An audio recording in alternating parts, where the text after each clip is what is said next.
ভাই আজকে তো অমাবস্যার রাত, আর আজকে রাতে সবাই ভয় করে। কেন না, ভূত হয়ে সবাইকে ভয় দেখায়। না ভাই, আজকে সত্যি। তার মানে ভূত দেখে তুইও অনেক বেশি ভয় পাস। হি হি। না না না, আমি ভূত দেখে ডরাই না। তাই নাকি? ওই দেখ, দুইটা ছেলে দাঁড়ায় আছে, চল ভূত হয়ে ভয় দেখায়, তুই সামনে দিয়ে, আমি পেছন দিয়ে ভয় দেখাবো।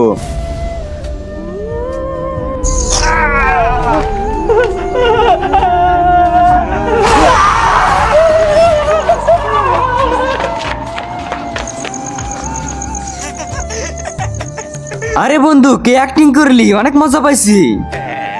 চিন্টু ভাই এইদিকে দেখো, এইদিকে।